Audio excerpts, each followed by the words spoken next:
Students, ನಿಮಗೆ ಗೊತ್ತಿರುವ ಹಾಗೆ ನಾನು ನಿಮ್ಮ ಬಾಯೋಸಖಿ ದೇವಿ ಶ್ರೀವಂತ್. ಸೊ ಸ್ಟೂಡೆಂಟ್ಸ್, ಎಷ್ಟೊಂದು ಜನ ಸ್ಟೂಡೆಂಟ್ಸ್ ಇವಾಗ 9th ಮುಗಿಸಿದಿರಿ, 10th ಬರ್ತಾ ಇದ್ದೀರಿ.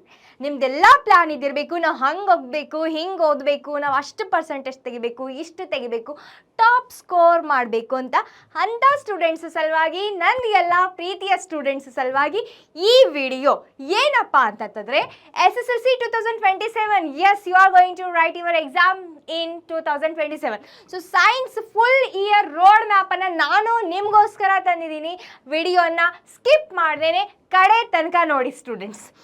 ಓಕೆ, ಸೊ ನಿಮ್ಮದು ಟಾರ್ಗೆಟ್ ಸ್ಕೋರ್ ಎಷ್ಟಿದೆ 2027ಅಲ್ಲಿ? ನೀವು ಏನು ಎಕ್ಸಾಮ್ 10th ಬರೆಯೋಕೆ ಹೋಗ್ತೀರಲ್ವ, ಎಷ್ಟು ಸ್ಕೋರ್ ನಿಮ್ಮದು ಟಾರ್ಗೆಟ್ ಇದೆ, ರಿಸಲ್ಟ್ ಎಷ್ಟು ಬರಬೇಕು ಅನ್ನೋದನ್ನು ಕಮೆಂಟ್ ಬಾಕ್ಸಲ್ಲಿ ತಿಳಿಸಿ.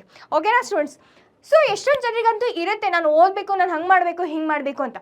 ಆದರೆ ಗೊತ್ತಾಗಲ್ಲ, ನಾನು ಹೆಂಗೆ ಓದಬೇಕು, ನಾನು ಸ್ಟಾರ್ಟ್ ಹೆಂಗೆ ಮಾಡಲಿ ಅಂತ ಗೊತ್ತಾಗಲ್ಲ. So I have solution for you all. Okay sir, ಇವಾಗ ನೀವು ಯಾವ ಮಂತ್ನಾಗಿದ್ದೀರಿ ಅಂತಂದರೆ, ಈಗ ನೀವು ಜೂನ್ ಮಂತಿನಾಗಿದ್ದೀರಿ. Okay, so June to December. Okay, ಈಗ ಜೂನ್ ಮಂತ್ ಸ್ಟಾರ್ಟ್ ಆಗ್ತದೆ. ಈಗ ಜೂನ್ ಟು ಡಿಸೆಂಬರ್ ನಿಮ್ಮ ಹತ್ರ ಅದ ಅಂತ ಅನ್ಕೊಡ್ರಿ. ಇಲ್ಲ, ನನಗೆ ಎಕ್ಸಾಮ್ ನನ್ನ ಮಾರ್ಚ್ನಾಗ ಬರ್ತದೆ, ನಾನು ಮಾರ್ಚ್ನಾಗ ಓದಕ್ಕೆ ಸ್ಟಾರ್ಟ್ ಮಾಡ್ತೀನಿ, ಒಂದು ದಿನ ಇದ್ದರೆ ನಾನು ಓದಬಲ್ಲೆ, ನಾನು ಅಷ್ಟು ಇಂಟೆಲಿಜೆಂಟ್ ಇದ್ದೀನಿ, ಈ ಥರ ಮೈಂಡ್ಸೆಟ್ ಇದ್ರೆ ಅದನ್ನು ಹೀಗೆ ಚೇಂಜ್ ಮಾಡ್ಕೊರಿ. ಈ ಥರ ಮೈಂಡ್ಸೆಟ್ ಇಟ್ಕೊಂಡು ನೀವು ಚಲೋ ಸ್ಕೋರ್ ಮಾಡೋದು, ಟಾಪ್ ಸ್ಕೋರ್ ಮಾಡೋದೇನು, ಪಾಸ್ ಆಗೋದು ಪಾಸಿಬಲ್ ಇಲ್ಲ. ಓಕೆನಾ? ಸೊ ನಿಮ್ಮ ಸ್ಟಡಿ ಸಲುವಾಗಿ, ನಿಮ್ಮ ಪ್ರಾಕ್ಟೀಸ್ ಸಲುವಾಗಿ, ನಿಮ್ಮ ಲರ್ನಿಂಗ್ ಸಲುವಾಗಿ, ನಿಮ್ಮ ರಿವಿಷನ್ ಸಲುವಾಗಿ ಏನು ಟೈಮ್ ಇದೆ ಅಲ್ಲ, ಅದೇ ಜೂನ್ ಟು ಡಿಸೆಂಬರ್. ಎಷ್ಟದ ಬೆರಳಿಕೆ ಎಷ್ಟೇ ಮನ್ಸವ ಎಣಿಸ್ರಿ. June, July, August, September, October, November, December. Okay, June, July, August, September, October, November, December. ಸಿರ್ಫ್ ಇಷ್ಟೇ ಮಂತ್ಸ್, ಸಿರ್ಫ್ 7 ಮಂತ್ಸ್. ಆ 7 ಮಂತ್ ಒಳಗೆ ಎಷ್ಟೊಂದು ಸಂಡೇಸ್ ಬರ್ತಾವ, ಎಷ್ಟೊಂದು ಫೆಸ್ಟಿವಲ್ಸ್ ಬರ್ತಾವ, ಎಷ್ಟೊಂದು ಬರ್ಡೇಸ್ ಬರ್ತಾವ, ನಿಮ್ಮ ಮನೆದು ಎಷ್ಟೊಂದು ಫಂಕ್ಷನ್ಸ್ ಬರ್ತಾವ. ಕೆಲವೊಂದು ದಿವಸ ಓಕೆ ಖುದಾನ ಖಾಸ್ತಾ ಐಸಾ ನೈ ಹೋನಾ ಚಾಹಿಯೆ, ನಿಮ್ಗೆ ಆರಾಮ್ ಇರಲ್ಲ. ಓಕೆ, ಸೊ ಇಂಥ ಎಲ್ಲ ಪರಿಸ್ಥಿತಿ ಒಳಗೆ ನೀವು ಅಂದ್ಕೊಡ್ರಿ, ಚಲಾಸಿ ನಿಮ್ಗೆ ಎಷ್ಟು ಮಂತ್ ಉಳಿತದೆ ಅಂತಂದ್ರೆ, ನಿಮಗೆ 6 ಮಂತ್ ಉಳಿತಾ ಅಂತ ಅಂದ್ಕೊಡ್ರಿ. 6 ಮಂತ್ ನಿಮಗೆ ಉಳಿತಾ ಅಂತ ಅಂದ್ಕೊಡ್ರಿ. ಸೊ ಆ 6 ತಿಂಗಳ ಒಳಗೆ, 6ರಿಂದ 7 ತಿಂಗಳ ಒಳಗೆ ನೀವು ಎಷ್ಟು ಸಬ್ಜೆಕ್ಟ್ ಓದಬೇಕಾಗ್ತದೆ, ನೀವು ಇಷ್ಟೆಲ್ಲ ಸಬ್ಜೆಕ್ಟ್ ಓದಬೇಕಾಗ್ತದೆ. ನಿಮ್ಮ ಲ್ಯಾಂಗ್ವೇಜಸ್ ನೀವು ಓದಬೇಕಾಗ್ತದೆ. ಓಕೆ, ಸೈನ್ಸ್ ಓದಬೇಕಾಗ್ತದೆ, ಮ್ಯಾಥ್ಸ್ ಓದಬೇಕಾಗ್ತದೆ, ಸೋಷಿಯಲ್ ಸೈನ್ಸ್ ಓದಬೇಕಾಗ್ತದೆ. ಓಕೆ, ಇಷ್ಟೇ ಸಬ್ಜೆಕ್ಟ್ ಅವ ಮ್ಯಾಮ್, ನಮಗೇನು ಇಷ್ಟೇ ಸಬ್ಜೆಕ್ಟ್ ಅವಲ್ಲ, ಇಷ್ಟೇ ಸಬ್ಜೆಕ್ಟ್ ಅವನ್ನ ಓದ್ಕೋತೀನಿ ಅಂತ ಹಿಂಗೆ ಇಟ್ಕೊಬೇಡ್ರಿ ತಲೆಗೆ. ಇಷ್ಟೇ ಸಬ್ಜೆಕ್ಟ್ ಒಳಗೆ ಎಷ್ಟೊಂದು ಚಾಪ್ಟರ್ಸ್ ಅವ, ಆ ಎಷ್ಟೊಂದು ಚಾಪ್ಟರ್ ಒಳಗೆ ಎಷ್ಟೊಂದು ಕಾನ್ಸೆಪ್ಟ್ಸ್ ಅವ, ಆ ಎಷ್ಟೊಂದು ಕಾನ್ಸೆಪ್ಟ್ಸ್ನಾಗ ಎಷ್ಟೊಂದು ಪೇಜಸ್ ಅವ, ಎಲ್ಲ ಹೆಂಗೆ ಓದ್ತೀರಿ ಇಷ್ಟೇ ತಿಂಗಳ ಒಳಗೆ. ಸೊ ನಿಮ್ಮ ಸಲುವಾಗಿ ಟೈಮ್ ಭಾಳ ಕಮ್ಮಿ ಇರ್ತದೆ. ಯಾವಾಗ ನೀವು ನಾ ಡಿಸೆಂಬರ್ ಆಗಡೆ ಚಾಲೂ ಮಾಡ್ತೀನಿ ಅಂತ ಯಾರು ಅಂತೀರಲ್ಲ, ಅವ್ರ ಸಲುವಾಗಿ ಟೈಮ್ ಭಾಳ ಕಮ್ಮಿ ಇರ್ತದೆ. ಓಕೆ, ಸೊ ಈಗೇ ಕರೆಕ್ಟ್ ಟೈಮ್ ಅದ. This is a right time to start your studies. ಈಗೇ ನೀವು ಸ್ಟಾರ್ಟ್ ಮಾಡಿದ್ರಿ ಅಂತಂದ್ರೆ ನಿಮ್ಮ ಎಕ್ಸಾಮ್ನಾಗ ನೀವು ಚಲೋ ಸ್ಕೋರ್ ಮಾಡ್ಬೋದು. ನಿಮ್ಮ ಟಾರ್ಗೆಟ್ ಸ್ಕೋರ್ ಏನದ ನೀವು ಅದು ಮಾಡಬಹುದು, ನಿಮ್ಮ ಡ್ರೀಮ್ ನೀವು ಅಚೀವ್ ಮಾಡಬಹುದು if you start studying from today only. Okay students, ಮತ್ತೆ ಮಧ್ಯದ ನಿಮ್ಮ ಟೆಸ್ಟ್ ಇರ್ತದ, ಮಿಡ್ ಟರ್ಮ್ ಎಕ್ಸಾಮ್ ಇರ್ತವ, ನಿಮ್ದು FA1, FA2, FA3 ಇದೆಲ್ಲ ಇರ್ತದೆ.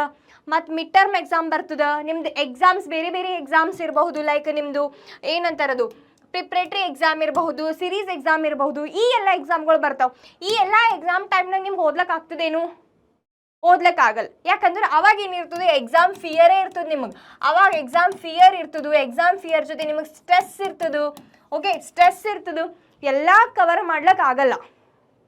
ಸೊ ಡೇ 1 ಇಂತಾನೆ ನೀವು ಸ್ಟಾರ್ಟ್ ಮಾಡಿದ್ರಿ ಓದಕ್ಕ ಅಂತಂತಂದ್ರೆ ನೀವು ಮುಂದೆ ಬರೋ ಎಕ್ಸಾಮ್ ಚಲೋ ಕೊಡ್ಬೋದು. ಇಲ್ಲ ನಾ ಎಕ್ಸಾಮ್ ಬಂದ ಬೆಳಗ್ಗೆ ಓದ್ತೀನಿ ಅಂತ ಯಾರ್ಯಾರು ಅನ್ಲತ್ತೀರಲ್ಲ, ಅವರು ಸ್ಟ್ರೆಸ್ನಾಗ ಇರ್ತೀರಿ.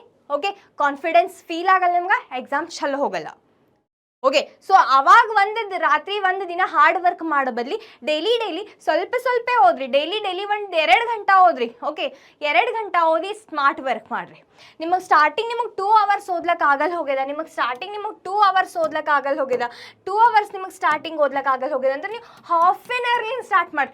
ಅಟ್ಲೀಸ್ಟ್ ನೀವು 1 ದಿನ ಹಾಫ್ ಆನ್ ಅವರ್ ಸ್ಟಾರ್ಟ್ ಮಾಡಿ. 4 ದಿನ ನೀವು ಹಾಫ್ ಆನ್ ಅವರ್ ಓದ್ರಿ, ಮುಂದೆ 1 ಅವರಿಗೆ ಬರ್ರಿ, 1 ಅವರ್ ಇನ್ಕ್ರೀಸ್ ಮಾಡಿರಿ. ಆಮೇಲೆ 1.5 ಅವರ್ ಓದ್ರಿ, ಆಮೇಲೆ 2 ಅವರ್ ಓದ್ರಿ. ಈ ಥರ ನಿಮ್ಮದು ಸ್ಟಡಿ ಟೈಮ್ ಇನ್ಕ್ರೀಸ್ ಮಾಡ್ಕೋತಾ ಹೋಗ್ರಿ. ನಿಮ್ಮ ಸ್ಟಡಿ ಟೈಮ್ ಇನ್ಕ್ರೀಸ್ ಮಾಡ್ಕೊಂಡ್ರಿ ಅಂತಂತಂದ್ರೆ ನಿಮ್ಮ ರಿಸಲ್ಟ್ ಕೂಡ ಇನ್ಕ್ರೀಸ್ ಆಗ್ತದೆ, ನಿಮ್ಮ ನಾಲೆಜ್ ಇನ್ಕ್ರೀಸ್ ಆಗ್ತದೆ. ಜಸ್ಟ್ ನೀವು ಎಕ್ಸಾಮ್ ಟೈಮ್ನಾಗೆ ನಾವು ಓದಿ ಎಕ್ಸಾಮ್ನಾಗೆ ಬರಿತೀನಿ ಅಂತ ಈ ಮೈಂಡ್ಸೆಟ್ ಇದ್ರೆ ನೀವು ಜಸ್ಟ್ ರಟ್ಟ ಹೊಡಿತೀರಿ, ಎಕ್ಸಾಮ್ನ ಬರಿತೀರಿ, ಎಕ್ಸಾಮ್ನ ಮಾರ್ಕ್ಸ್ ಅಷ್ಟೇ ಹೆಚ್ಚಾಗ್ತದೆ. ಆದರೆ ನಿಮ್ಮ ನಾಲೆಜ್ಗಿಂತಿಷ್ಟು ಹೆಚ್ಚಾಗಲ್ಲ. ಸೊ ನಿಮ್ಮ ನಾಲೆಜ್ ಹೆಚ್ಚಾಗಬೇಕು ಅಂತಂತಂದ್ರೆ ಡೈಲಿ ಸ್ಟಡಿ ಮಾಡಿರಿ, ನಾಲೆಜ್ ಸಲುವಾಗಿ ಓದ್ರಿ, ಇಂಟ್ರೆಸ್ಟಿಂಗ್ ಆಗೋದ್ರಿ, ಇಂಟ್ರೆಸ್ಟ್ಲಿಂದ ಓದ್ರಿ. ಓಕೆನಾ ಸ್ಟೂಡೆಂಟ್ಸ್? ಅಷ್ಟೇ ಅಲ್ಲದೆ ನೀವು ಏನೇನು ಮಾಡಬೇಕು ಸ್ಟಾರ್ಟಿಂಗಿಂದ must and should do things ಅಂತಂದರೆ ನಿಮ್ಮ ಬೇಸಿಕ್ ಕಾನ್ಸೆಪ್ಟನ್ನು ಸ್ಟ್ರಾಂಗ್ ಮಾಡ್ಕೊಳ್ರಿ. ಓಕೆನಾ? ಟೈಮ್ ಟೇಬಲ್ ಹಾಕೋಬೇಕು, ಒಂದು ಪರ್ಫೆಕ್ಟ್ ಒಂದು ಟೈಮ್ ಟೇಬಲ್ ಹಾಕೋಬೇಕು. ಓಕೆ, ನಾನು ನಿಮ್ಗೆ ಬೆಳಿಗ್ಗೆ ಓದೋಕ್ಕಾದರೆ ನೀವು ಬೆಳಿಗ್ಗೆ ಎದ್ದು ಓದಬೇಕು, ನಿಮ್ಗೆ ಸಾಯಂಕಾಲ ಅಂದರೆ ರಾತ್ರಿ ನಿಮ್ಗೆ ಓದಬೇಕು ಅನಿಸಿದ್ರೆ ರಾತ್ರಿ ಓದಿ. ಆ ಪರ್ಫೆಕ್ಟ್ ಟೈಮ್ ಟೇಬಲನ್ನು ನೀವು ಫಾಲೋ ಮಾಡಿ ಮಿನಿಮಮ್ 2 hours ನೀವು ಓದೋ ಸಲುವಾಗಿಡಿ. ನಿಮ್ಮ ಸ್ಟ್ರೆಂತ್ ಆ್ಯಂಡ್ ವೀಕ್ನೆಸಸ್ ಏನದ ಅಂತ first you have to know. Okay, ನಿಮ್ಗೆ ಯಾವ ಸಬ್ಜೆಕ್ಟ್ ಜಾಸ್ತಿ ಡಿಫಿಕಲ್ಟ್ ಅದಲ್ಲ ಆ ಸಬ್ಜೆಕ್ಟ್ ಮೇಲೆ ಜಾಸ್ತಿ ವರ್ಕ್ ಮಾಡಿರಿ. ನಿಮ್ದು ಯಾವ ಸಬ್ಜೆಕ್ಟ್ ವೀಕ್ ಅದಲ್ಲ, ಓಕೆ, ಯಾವ ಸಬ್ಜೆಕ್ಟ್ ನಿಮ್ದು ಜಾಸ್ತಿ ನಿಮ್ದು ಈಸಿ ಅದಲ್ಲ, okay, that is your strength ಅಂತಂದರೆ ಆ ಸಬ್ಜೆಕ್ಟ್ ನಿಮಗೆ ನೀವು ಜಾಸ್ತಿ ವರ್ಕ್ ಮಾಡಿದ್ರೆ ಅದು ಏನಾಗ್ತದೆ, ನಿಮ್ಮದು ಸ್ಕೋರಿಂಗ್ ಸಬ್ಜೆಕ್ಟ್ ಆಗ್ತದೆ. ಫಾರ್ ಎಕ್ಸಾಂಪಲ್ ನಿಮ್ಗೆ ಲ್ಯಾಂಗ್ವೇಜ್ ಈಸಿ ಅದ, then that is your strength. So ಅದು ನೀವು ಜಾಸ್ತಿ ಚಲೋ ಓದ್ರಿ ಅಂತಂದ್ರೆ ನಿಮ್ದು ಅದ್ರೊಳಗೆ ಸ್ಕೋರಿಂಗ್ ಆಗ್ತದೆ. ಸೈನ್ಸ್ ಇರ್ಬೋದು, ಮ್ಯಾಥ್ಸ್ ಇರ್ಬೋದು. Okay, just I am giving the example of language. Weakness, ನಿಮ್ಗೆ ಯಾವುದೋ ಒಂದು ಸಬ್ಜೆಕ್ಟ್ ವೀಕ್ ಅದ, ನಿಮ್ಮ ಮ್ಯಾಥ್ಸ್ ವೀಕ್ ಅದ ಅಂತ ಅನ್ಕೊಳ್ರಿ, ಜಾಸ್ತಿ ಟೈಮ್ ಅದಕ್ಕೆ ಕೊಡ್ರಿ, ಜಾಸ್ತಿ ಇದ್ರ ಮ್ಯಾಗ ವರ್ಕ್ ಮಾಡಿರಿ, ಜಾಸ್ತಿ ವಿಡಿಯೋಸ್ ನೋಡಿರಿ, ಜಾಸ್ತಿ ಕ್ಲಾಸಸ್ ನೋಡಿರಿ, ಅದ್ರದ್ದು ಜಾಸ್ತಿ ರಿವಿಷನ್ ಮಾಡಿರಿ. Okay, learn to say no. So what is this learn to say no ma'am, what is this ನಾವು ಬಯೋಸಖಿ ಲರ್ನ್ ಟು ಸೇ ನೋ ಅಂದರೆ ಏನು ಅಂತ ನೀವು ನನಗೆ ಕೇಳತ್ತಿರ್ಬೇಕು. ಸೊ ಯಾರೋ ಒಬ್ಬರು ಫ್ರೆಂಡ್ ನಿಮಗೆ ಕರೀತಾರೆ, ನೀವು ಓದ್ತಾ ಇದ್ದಾಗ ಏನ್ಲೇ ಓದ್ತಿ ಬಾ ಸ್ವಲ್ಪ ಹೊರ ಹೋಗಿ ಆಟ ಆಡ್ಕೊಂಡು ಬರಮಿ ಹಂಗ ಹಿಂಗ ಅಂತೇಳಿ ಅಂದಿರ್ತಾರೆ. ಸೊ ಅಂಥ ಟೈಮಿಗೆ you have to say no. Okay, ಯಾಕಂತಂದ್ರೆ your study is your responsibility. Okay, ಅದು ನಿಮ್ಮ ಫ್ರೆಂಡ್ಸಿನ ರೆಸ್ಪಾನ್ಸಿಬಿಲಿಟಿ ಇಲ್ಲ, ನಿಮ್ಮ ಪ್ಯಾರೆಂಟ್ಸ್ ಅಲ್ಲ, ಯಾರ್ದು ರೆಸ್ಪಾನ್ಸಿಬಿಲಿಟಿ ಇಲ್ಲ. ನಿಮ್ಮ ಸ್ಟಡಿ ಏನಿರ್ತಂತಂದ್ರೆ ನಿಮ್ಮ ರೆಸ್ಪಾನ್ಸಿಬಿಲಿಟಿ ಇರ್ತದೆ. ಸೊ ನೀವೇನು ಮಾಡಬೇಕು, ನೀವು ಪ್ರಯಾರಿಟಿ ನಿಮ್ಮ ಸ್ಟಡಿಗೆ ಕೊಡಬೇಕು. ಫಸ್ಟ್ ಪ್ರಯಾರಿಟಿ ನಿಮ್ಮ ಸ್ಟಡಿಗೆ ಕೊಡಬೇಕು, ಆಮೇಲೆ ಮಿಕ್ಕಿದೆಲ್ಲ ಥಿಂಗ್ಸಿಗೆ.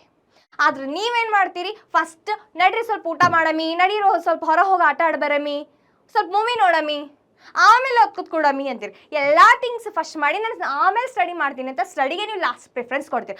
But don't do like that. Your first priority must be your studies. Okay, away from distraction. ಸಂಗತ್ ಕಾ ಅಸರ್.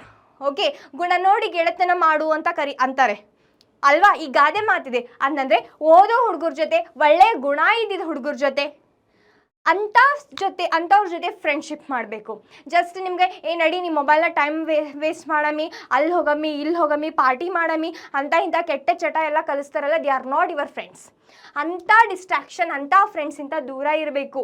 ಅಷ್ಟೇ ಅಲ್ಲದೆ ಮೊಬೈಲಲ್ಲಿ ಕೂಡ ಅನ್ನೆಸೆಸರಿ ವಿಡಿಯೋಸ್ ನೋಡ್ತೀರಿ, ಅನ್ನೆಸೆಸರಿ ನೀವು ಸ್ಕ್ರಾಲಿಂಗ್ ಮಾಡ್ಕೋತಾ ಹೋಗ್ತೀರಿ. ಓಕೆ, ಅಂಥ ಡಿಸ್ಟ್ರಾಕ್ಷನಿಂದ ನೀವು ದೂರ ಇರಬೇಕು. Trust yourself is a last thing. First ನೀವು ಏನು ಮಾಡಬೇಕು, ನಿಮಗೆ ನೀವು ಟ್ರಸ್ಟ್ ಮಾಡಬೇಕು. ಫಸ್ಟ್ ನಿಮಗೆ ನೀವು ಟ್ರಸ್ಟ್ ಮಾಡಿ, ನಿಮಗೆ ನೀವು ಯಾರ ಜೊತೆ ನೀವು ಕಂಪೇರ್ ಮಾಡ್ಕೊಳಕ್ಕೆ ಹೋಗ್ಬೇಡ್ರಿ, ಅವ್ರು ಹಾಗೆ ಇವ್ರು ಹಿಂಗೆ. ಓಕೆ, ನಿಮ್ಮ ಮೇಲೆ ನೀವು ನಂಬಿಕೆ ಇಡಿ. ನಾನು ಮಾಡಬಲ್ಲೆ, ನಾನು ಅಷ್ಟು ಸ್ಕೋರ್ ಮಾಡಬಲ್ಲೆ ಅಂತ, ನಾನು ಅಂದ್ಕೊಂಡಷ್ಟು ಸ್ಕೋರ್ ನಾನು ಮಾಡಬಲ್ಲೆ ಅಂತ.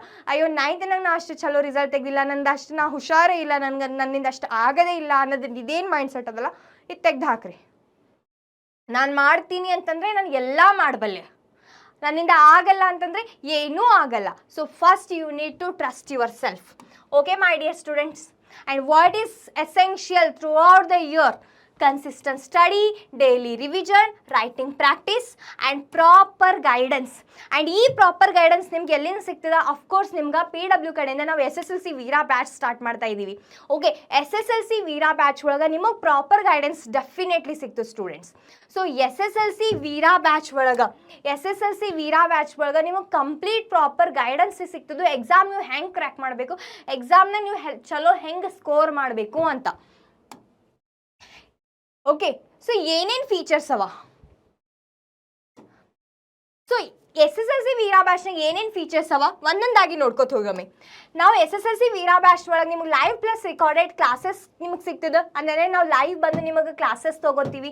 ಯಾವ್ದಾರ ಒಂದು ಕ್ಲಾಸ್ ನಿಮಗೆ ಮಿಸ್ ಆಗಿತ್ತು ಅಂತಂದ್ರೆ ಅದರ ನಿಮಗೆ ರಿಕಾರ್ಡೆಡ್ ಕ್ಲಾಸ್ನೂ ಸಿಗ್ತದೆ. ಅಷ್ಟೇ ಅಲ್ಲದೆ DPPs ಎಲ್ಲ ರಿಕಾರ್ಡೆಡ್ ಸೊಲ್ಯೂಷನ್ಸ್ ಕೂಡ, ವಿಡಿಯೋ ಸೊಲ್ಯೂಷನ್ಸ್ ಕೂಡ ಸಿಗ್ತಾವ. ಓಕೆ, ಕ್ಲಾಸ್ ನೋಟ್ಸ್ ನಿಮಗೆ ಸಿಗ್ತಾವ, DPP ಸಿಗ್ತಾವ.